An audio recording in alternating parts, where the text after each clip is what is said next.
Hi, I'm Neil Sedaka, and don't go anywhere. Profiles are coming right up.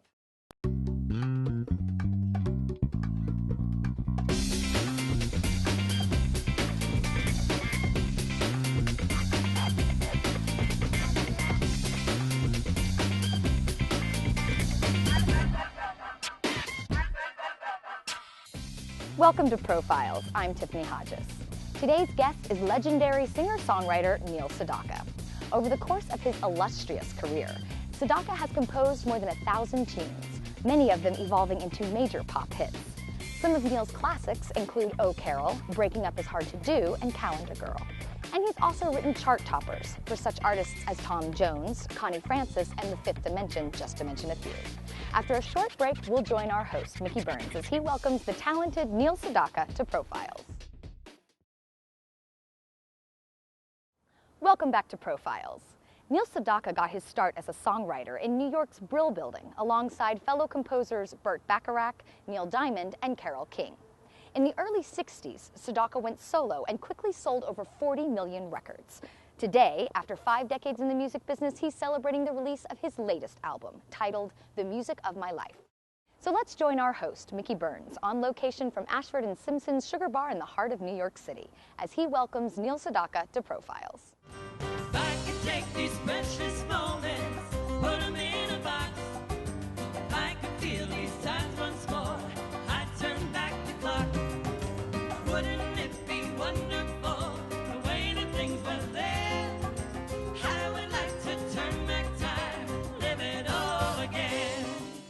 Neil Sedaka, welcome to our show Profiles. Mickey, thank you very much. It's an honor meeting you today. Same here. Of course, for our viewers, you are one of the most prolific singer-songwriters in the history of pop music. How nice of you. And additionally, you've written, I was amazed to read that, over a 5-decade career, you've written over 1,000 songs. I'd like to say they were all hits, but A lot of them were. a lot of them were. I was very fortunate, Mickey. Sinatra, Elvis Presley, Karen Carpenter, Shirley Bassey, ABBA, many great singers. You bet. And you continue to be prolific. Growing up in Brooklyn, at about what age did you realize you had a special gift at doing this? I started playing piano at age 8. Oh. A neighbor had a piano in Brighton Beach, Brooklyn. Yep. And I played by ear, and I studied with a private teacher for 1 year in Brooklyn. And then he came to my dad and said, I can't teach him anymore.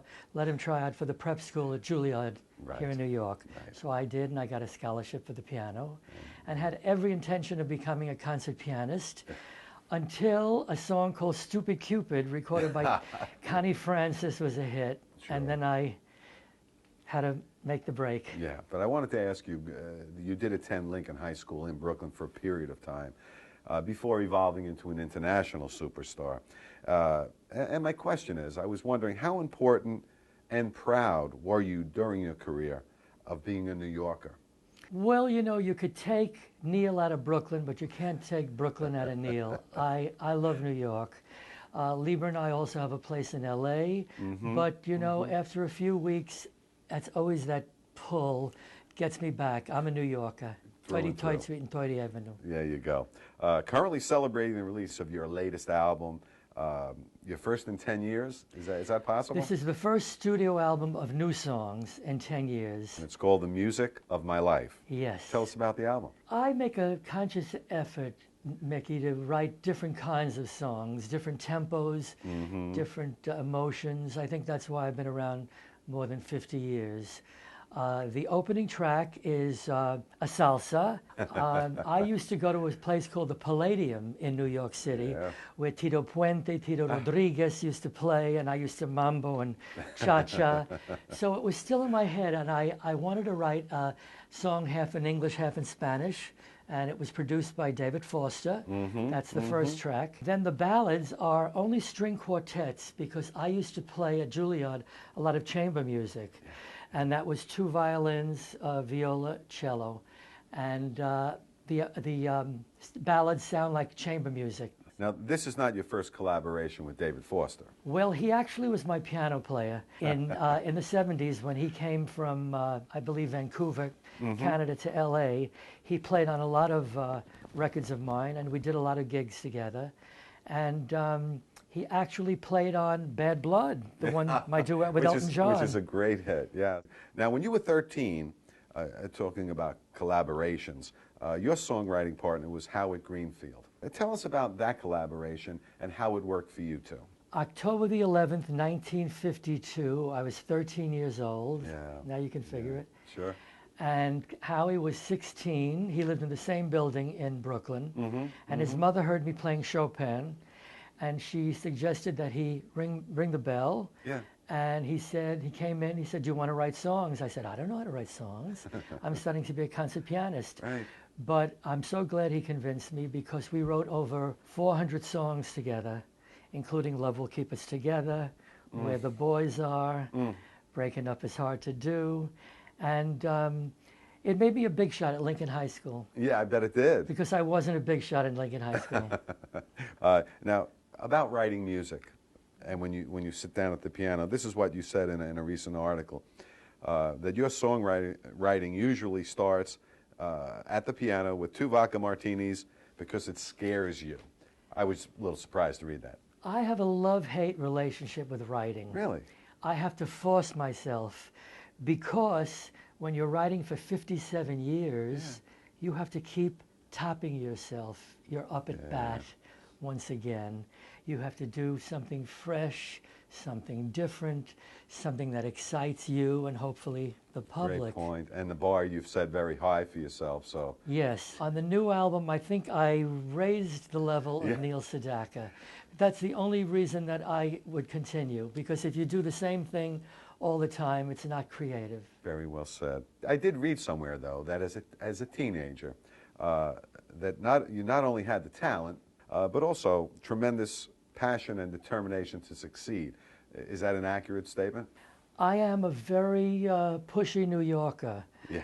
I used to buy 45 records, and with a pen, I used to scratch out the name of the singer and the songwriter and write Neil Sedaka to see how it looked on a record.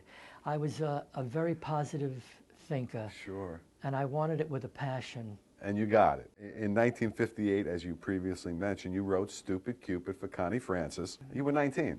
What was it like back then, hearing your song on the radio? A dream come true. I can imagine. I had the transistor radio on Bay 3 in Brighton Beach, and you could hear Stupid Cupid all the way across the beach on the transistor radios. It was a dream come true. At that point, after writing Stupid Cupid and other songs for other people, most people would have been content. Said, "Oh, I got a great career as a songwriter," but you wanted to perform. Actually, I started writing for Atlantic Records. I was about 16, and I walked in, and I got Laverne Baker to record me. I got Clyde McFadden to record one of my songs. I said, "What about my voice?" They said, "It's a little strange. You know, we'll take the song, but we'll pass on the voice." And then I got a call years later from Jerry Wexler saying, "You know, I still kick myself for not signing you." Passing on you. Yeah. But you're also listed as a graduate of the Brill Building Songwriting Academy, also known as the New York Hit Factory. Take us back and explain what the environment was at the Brill Building. Well, Howie and I walked in 1958. Al Nevins and Don Kirshner. It was a small publishing firm called Alden Music. Yeah. And it was actually a young market at the time. There were teenage music written by teenagers for a teenage audience. And there were little cubicles, and Howie and I had a little cubicle. There's a piano with no windows, and you wrote from 10 in the morning till 5 in the afternoon. If you got a hit, you graduated to a room with a window. So how long did it take you to get a window? Well, it took a couple of years, but I was the first at the Brill Building to sing my own songs. I also brought Carole Klein, who changed her name to Carole King, Right. who I dated for about 2 minutes. And I did bring her. Whom you wrote "Oh, Carol" for. "Oh, Carol, I am but a fool."